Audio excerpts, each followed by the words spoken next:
ನೀವು ಆಂಜನೇಯನ ಅವತಾರ ನೋಡಿದ್ರಿ, ಅದಕ್ಕೆ ನೀವು ಕೋತಿ ಅಂತ ಹೆಸರಿಡ್ತಾ ಇದ್ರು ನಿಮ್ಗೆ ಅಂತ ನೀವು ಕಮೆಂಟ್ ಮಾಡಿದ್ದು. ನೀವೆಲ್ಲ ಕೋತಿಗಳು ಮುಳ್ಳಂದಿಗಳೆಲ್ಲ ಕಾಡಲ್ಲಿ ಇರ್ಬೇಕಾಗಿತ್ತು, ನಾಡಿಗೆ ಬಂದು MLA ಗಳಾಗಿ MP ಗಳಾಗಿ ಯಾಕೆ ಕೆಲಸ ಮಾಡ್ತೀವಿ? ಅಲ್ಲ ಸರ್, ನಲ್ಲಿ ನೀರಿಗೋಸ್ಕರ ಜಗಳ ಆಡುವಂತ ಹೆಣ್ಮಕ್ಳು ಹಂಗ್ ಮಾತಾಡಲ್ಲ.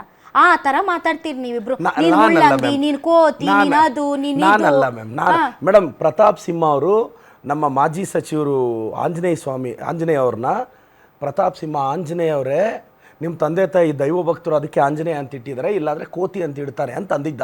ಆ ಲೈನಿಗೆ ನಾನು ಕೌಂಟ್ರ್ ಕೊಟ್ಟಿದ್ದು, ನೀನು ಕೋತಿ ಆಂಜನೇಯ ಸಾಹೇಬ್ರಲ್ಲ ಅಂತ. ಆಂಜನೇಯ ಸಾಹೇಬ್ರ ಬಗ್ಗೆ ಹೇಳಿದ್ರು, ಒಂದು ದಲಿತ ಮುಖಂಡ ಬಗ್ಗೆ ಆತನ ಮಾತಾಡಿದಾಗ, ಖರ್ಗೆ ಸಾಹೇಬ್ರ ಬಗ್ಗೆ ಮಾತಾಡುವಾಗ ಮೇಡಮ್, ಅವ್ರ ಅಪ್ಪನ ಕೈಯಲ್ಲಿ ಏನಾಗಲ್ಲ, ಛಲವಾದಿ ನಾರಾಯಣ ಸ್ವಾಮಿ ಅವ್ರು ತಗೊಳ್ಳಿ ಅವ್ರ ಅಪ್ಪ ಅಂತಾರೆ. ಪ್ರಿಯಾಂಕ್ ಸಾಹೇಬ್ರನ್ನ ನಮ್ಮ ಮಲ್ಲಿಕಾರ್ಜುನ್, ನಮ್ಮ senior leader madam, supreme leaders ಬಗ್ಗೆ ಮಾತಾಡಿದ್ರೆ ನಾವು ಸುಮ್ಮನೆ ಕೂರ್ತೀವ?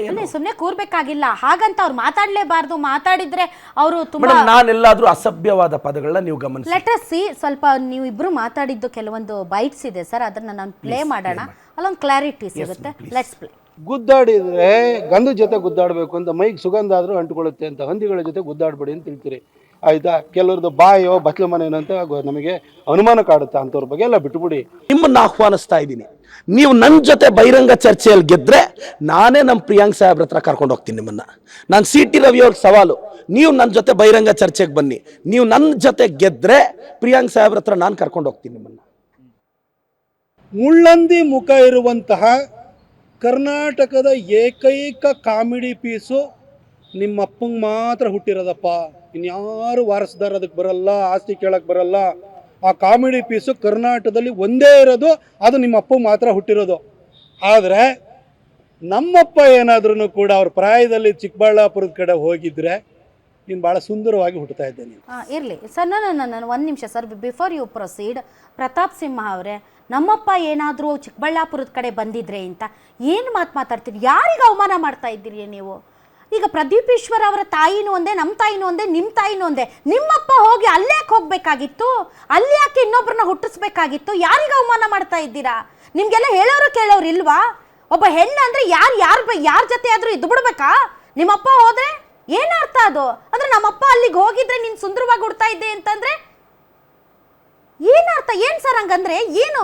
ನಮ್ಮಪ್ಪ ಅಲ್ಲಿಗೆ ಹೋಗಿದ್ರೆ ನೀನು ಸುಂದರವಾಗಿ ಹುಟ್ಬಿಡ್ತಾ ಇದ್ದೆ ಪ್ರದೀಪ್ ಈಶ್ವರ್ ಅಂದರೆ ಯಾರಿಗೆ ಅವಮಾನ ಇದು? ಒಂದು ಹೆಣ್ಣಿಗೆ ಪ್ರದೀಪ್ ಈಶ್ವರ್ ಅವ್ರ ತಾಯಿಗೆ ಮಾಡಿರುವಂತಹ ಅವಮಾನ. ಡೆಫಿನೆಟ್ಲಿ ಈ ವಿಚಾರದಲ್ಲಿ ಪ್ರತಾಪ್ ಸಿಂಹ ಅವರು ಕ್ಷಮೆ ಕೇಳಲೇಬೇಕಾ ತಾಯಿಗೆ, ಇರ್ರೆಸ್ಪೆಕ್ಟಿವ್ ಆಫ್ ನಿಮ್ಮ ಪರ್ಸನಲ್ ಟಾಕ್ಸ್.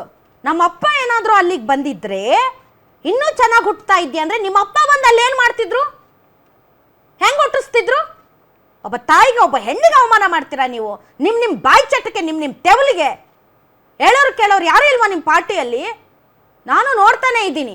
ನಿಮ್ಗೆ ಬೇಕಾದ್ರೆ ನೀವು ಮುಳ್ಳಂದಿ ಅಂತಿರೋ, ಕೋತಿ ಅಂತಿರೋ, ಸಿಂಹ ಅಂತಿರೋ, ಇಲ್ಲ ಇಲಿ ಅಂತಿರೋ, ಇಲ್ಲಾಂದ್ರೆ ಗೆದ್ಲು ಹುಳ ಅಂತಿರೋ ಅಂದ್ಕೊಳ್ಳಿ.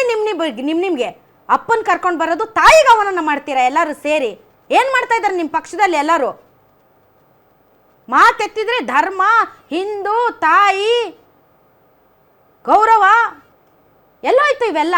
ಯಾರು ಇದಕ್ಕೆಲ್ಲ ಪರ್ಮಿಷನ್ ಕೊಟ್ಟಿದ್ದು ನಿಮಗೆ? ಇಷ್ಟು ಬೇಜವಾಬ್ದಾರಿ ಹೇಳಿಕೆಗಳು ಪ್ರತಾಪ್ ಸಿಂಹ ಅವ್ರ ಬಾಯಲ್ಲಿ ಬರುತ್ತೆ ಅಂತ ನಾನು ಅನ್ಕೊಂಡಿರಲಿಲ್ಲ ಅಪ್ಪ. ನಾನು ವೆರಿ ಸ್ಯಾಡ್. ಅದಕ್ಕೆ ನೀವೇನಂದ್ರಿ ಸರ್? ಅದಕ್ಕೆ ನೋಡಿ ಮೇಡಮ್, ನೀವೇ ಪ್ಲೇ ಮಾಡಿ.